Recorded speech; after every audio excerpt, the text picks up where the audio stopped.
حضرت معاویہ رضی اللہ تعالیٰ عنہ سے روایت ہے کہ نہا رسول اللہ صلی اللہ علیہ وسلم عن عقوق الامہات و وعد البنات و منع وہات، کہ رسول اللہ صلی اللہ علیہ وسلم نے 4 چیزوں سے منع فرمایا ہے: ماں کی نافرمانی کرنے سے، بچیوں کو زندہ درگور کرنے سے، ضرورت کے ٹائم پر خرچ نہ کرنے سے، اور بغیر ضرورت کے ہاتھ پھیلاتے رہنے سے منع فرمایا ہے۔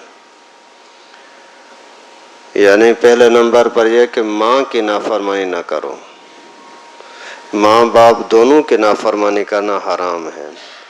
کچھ روایتوں میں دونوں کا ساتھ تذکرہ آیا ہے کہ ماں باپ کی نافرمانی نہ کرو۔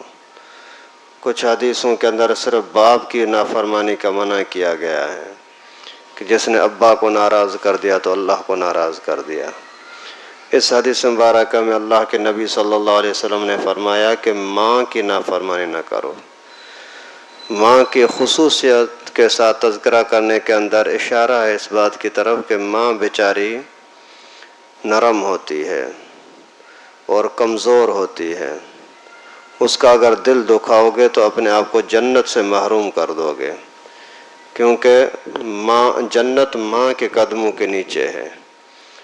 اس حدیث مبارکہ میں یہ نہیں ہے کہ ماں نیک ہو تو اس کے قدموں کے نیچے جنت ہے، نہیں، ماں کوئی بھی ہو، بھلے کتنی بھی گندی ہے، لیکن تمہاری تو ماں ہے۔ اگر کسی نے بھی ماں کا دل دکھایا، سمجھو کہ اللہ تعالیٰ کو ناراض کر دیا، وہ پھر کبھی بھی دنیا کے اندر سکون کا سانس نہیں لے سکتا۔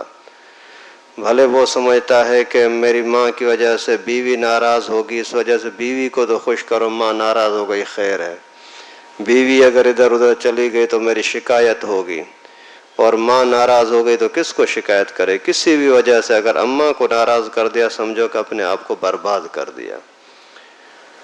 کئی حدیث مبارکہ میں آتا ہے کہ کسی بھی عورت نے جب رسول اللہ صلی اللہ علیہ وسلم سے پوچھا کہ اللہ کے رسول مجھ پر سب سے زیادہ کس کا حق ہے، تو پیغمبر کریم نے فرمایا تیرے شوہر کا۔ کسی بھی مرد نے اگر پوچھا کہ اللہ کے رسول مجھ پر سب سے زیادہ کس کا حق ہے، تو پیغمبر کریم نے فرمایا ماں کا یا باپ کا۔ یعنی اللہ کے نبی صلی اللہ علیہ وسلم کامل ترین انسان ہیں۔ اللہ تعالیٰ کے دین کو اور انسانیت کو پیغمبر کریم سے زیادہ سمجھنے والا کوئی نہیں ہے۔ پیغمبر کریم صلی اللہ علیہ وسلم نے فرمایا کہ مرد جب پوچھتا ہے کہ کس کا حق ہے، فرمایا ماں باپ کا۔ عورت جب پوچھتی ہے تو حکم ہوتا ہے کہ شوہر کا۔ آج یہاں الٹا، کافر الٹا چلے سمجھ میں آتا ہے، مسلمانوں کا نظام الٹا۔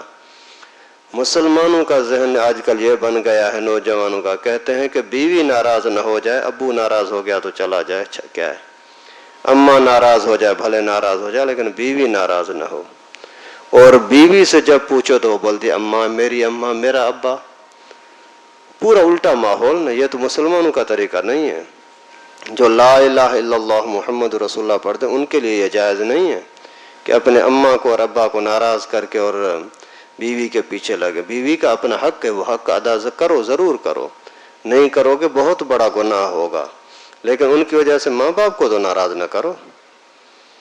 یہاں تک علماء نے لکھا ہے، خود رسول اللہ صلی اللہ علیہ وسلم کے پاس ایک بندہ آیا، اللہ کے رسول میری بیوی میرے ساتھ بہت اچھی چلتی ہے اور میری اس کے ساتھ محبت ہے، اس کی میرے ساتھ محبت ہے، لیکن ابو بولتا ہے اس کو طلاق دے دو، کیا کروں؟ پیغمبر کریم نے فرمایا باپ کی بات مانو، اس میں خیر ہے۔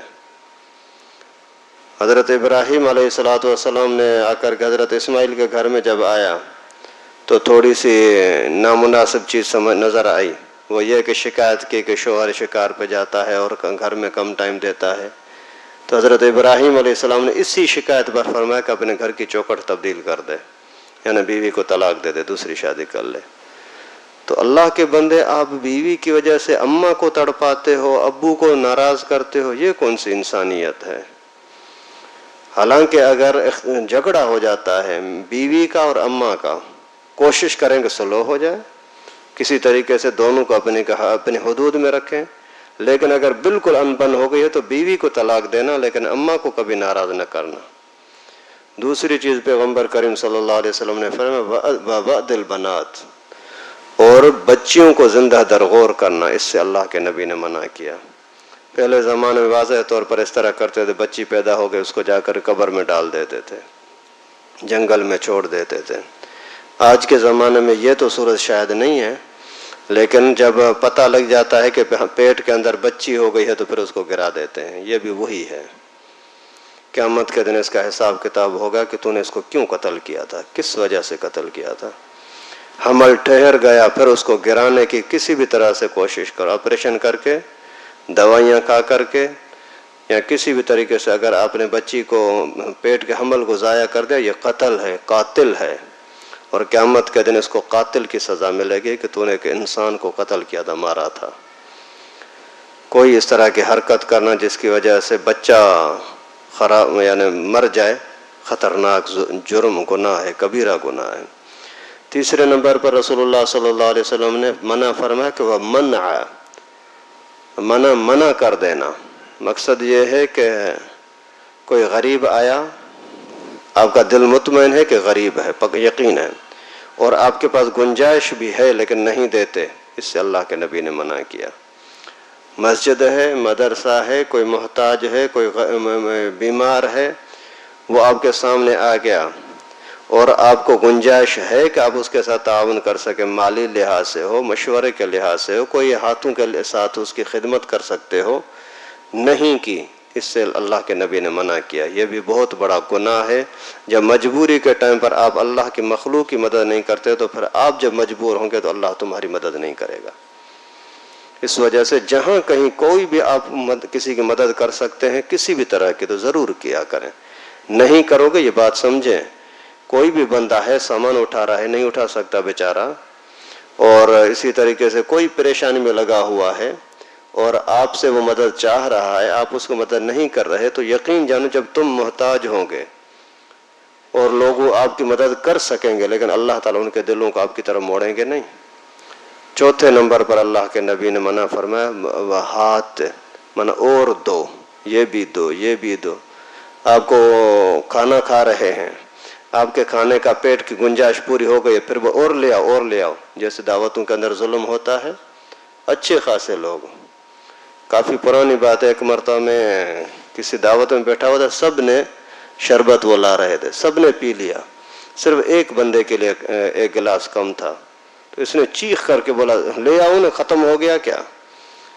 تو وہ بیچارہ ایک گلاس کے اندر جلدی لے آیا، بولا یہ کیا کنجوسی کرے ہو، جگ بھر کے لاؤ، اور وہ جگ بھر کے لایا تو اس نے ایک ہی گلاس پیا اور باقی سارا پڑا ہوا تھا۔